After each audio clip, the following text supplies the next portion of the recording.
much. I've lost all of my family. And a young man from the United States came there to work in the United Nations. And as he walked through the door, she told her girlfriend, says, "That's my husband God sent for me now." And the woman burst out laughing and said, "Something wrong with you." But do you know, a few weeks later, they ended up becoming a couple, and they're now married and live happily ever after in Long Island, New York, with 2 beautiful children. Immaculate, yeah, immaculate, yeah. See, that's the power of prayer. But you need to continue to believe in yourself and believe in the power greater in yourself, and then let go and let God have his way in your life. God bless you as you live your best life now. We will be right back after these messages. At Fergo Car Rental, there's only one number to remember, $49.99. Choose from compact or mid-sized cars, and they're all just $49.99. And passenger vans that are $69.99. Also, with daily, weekly, and monthly rates available, you can enjoy even more savings.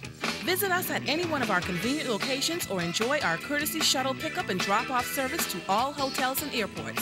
Virgo Car Rental. It's where you drive the best for less. Vibe is proven to work here. Use it here or overseas, anywhere without fail. Vibe has many features. Any or all can be of some assistance to you. Just think of what you can do with your landline, and I'll bet with Vibe you'll be able to do. Features you usually pay for are now what we call free. All the Class 5 features, call waiting, 3-way calling, even caller ID. They even have a feature called Reach Me. It's a piece of work. You can have your phone calls follow you, and I'm serious, no joke. It can ring once at your device at home, then transfer to your cell, then to work, and if you can't make the call, then to voicemail. You miss your call. Oh well. Voicemail notifications via email or phone calls. I'm getting goosebumps just talking about it, and that's not all. To check your voicemail, you simply dial 1, 2, 3. Is there a reason to be skeptical of the Vibe? There shouldn't be. Vibe Unite. Talk is now cheap. U-N-I-T-E. Vibe Unite. Now available at BTC. Welcome back to Dare to Be Great. My guest this evening is Ms. Debbie Ferguson McKenzie, Bahamian Olympian and Golden Girl. Welcome to Dare to Be Great. Thank you for having me, sir. Good to have you here. Good to have you here. Nice to be here. Truly an honor and a privilege. Thank you. Now, please tell us about your early education here in the Bahamas. It's amazing. Well, I started off at Oaksville Primary, and from Oaksville, it's one of those where, for me, it was all about education. My mom always tell me, you know, it's what's between these 2 ears, that's what counts. And everything was always about schoolwork. And from Oaksville, graduated with good grades. Yes. I went to CC Sweeting. Yes. Spent 2 years at CC.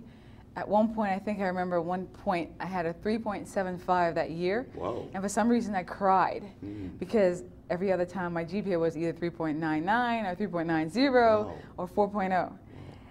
But that should tell you how much, as far as my education was important. Yes. And it's funny, as I always tell the kids, when you do what you're supposed to do, then nothing is going to go wrong. Because at one point, they were looking for a student who was in grade 9 to give a scholarship to go to a private school of choice. Unfortunately, well, lucky for me, they couldn't find one.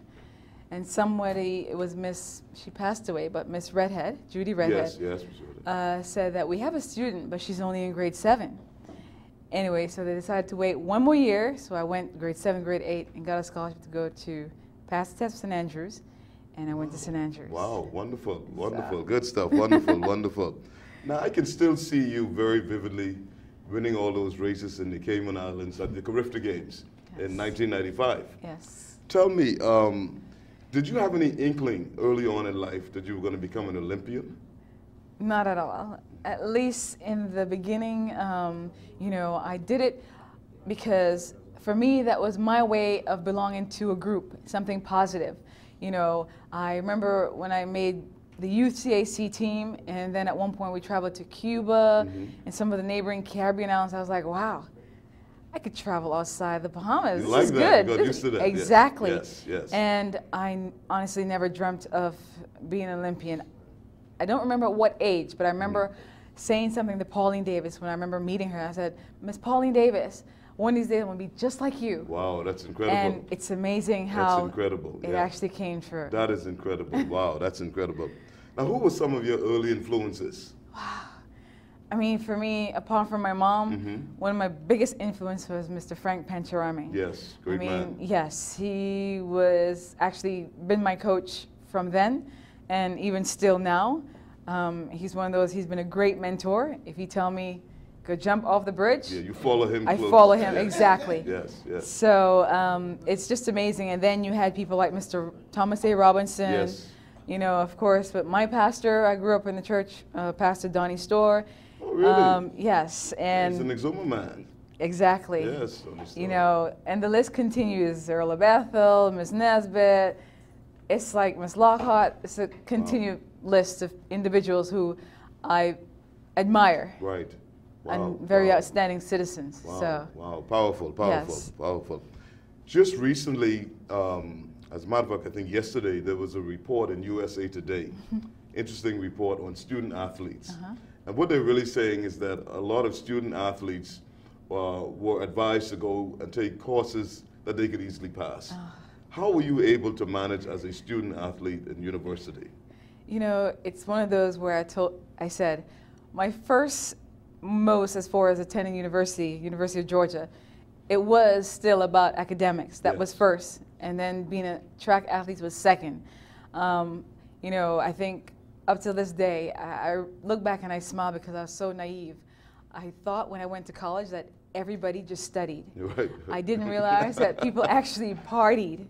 But it was one of those where I never partied in the beginning, so when I went to school, it wasn't something I missed. Right, right. So I never started partying and got involved in it. It was about school and about training. So you were able to keep your GPA up? Yes, I mean, I graduated with a 3.11. Wow. Still kind of low, but because I was as far as biology pre-med student, it's very hard when you have to travel weeks at a time and then come back and make up the work. But I did it. Wow. A lot of hard work, a lot of sacrifice, a lot of midnight oil, staying up. You're coming from a track meet, like you miss Thursday, Friday, come back Sunday night, you have a test Monday. You know, it's not easy. It's not easy. Not easy, no. But it's one of those I've learned who says life is easy. Right, and the things you hold close to your heart, you have to make a lot of sacrifice, and it's a lot of hard work, and that's one thing I learned from an early age. You obviously sound very grounded. What kind of influence did your great mother, your lovely mother, have on you? A lot. You know, it's one of those I tell the kids. When I was younger, I thought my mom was crazy. Okay. Because she was one of those who came to Oaksville, and I remember one point she came and she put her bag on the desk and she said, in front of the class, grade 6, you know, when you think you're grown. Right. She took the belt out the bag and put it on the desk. And she says, I'm here to pick up Debbie's report card. Wow. It was one of those where that fair, I mean, I knew ahead of time because she warned me. So I made sure when it comes to school that I gave my utmost best and try to make sure I get all A's. Right. I'm sure if I got 1 B's, then it was okay. Yes. But most of the time, try to get all A's. Wow. And I think because she put that fair in me from in the beginning, then they say practice makes perfect. Yes. And now I understand what she was trying to do. Well, give the mother some love. Give the mother some love. Awesome. Wow. I'm thankful. Yes, I'm thankful. give her some love. So for the kids who think their parents are so hard and so strict, say it some more. Say trust it some me, more. You're going to thank your parents later on. You'll understand. Just trust them. That's right. Give Debbie some love for that. That's right. We will be right back after these messages. At Fergo Car Rental, there's only one number to remember, $49.99. Choose from compact or mid-sized cars, and they're all just $49.99. And passenger vans that are $69.99. Also, with daily, weekly, and monthly rates available, you can enjoy even more savings. Visit us at any one of our convenient locations or enjoy our courtesy shuttle pickup and drop-off service to all hotels and airports. Virgo Car Rental. It's where you drive the best for less. Welcome back to Dare to Be Great. My guest this evening is Miss Debbie Ferguson McKenzie, 4-time Bahamian Olympian. Welcome back. Thank you. Now, Debbie, you know, during the break we were just chatting. As a former track and field athlete myself, I refuse to use the word star, but I remember vividly winning the triple jump in the junior boys and it became a record at St. Augustine's and a national record. My coach at the time was Martin Lundy, and he came up to me on the field. He said, "Man, you could have done better than that." He was angry. He said, "You could have done better than that." And I thought I'd done so well.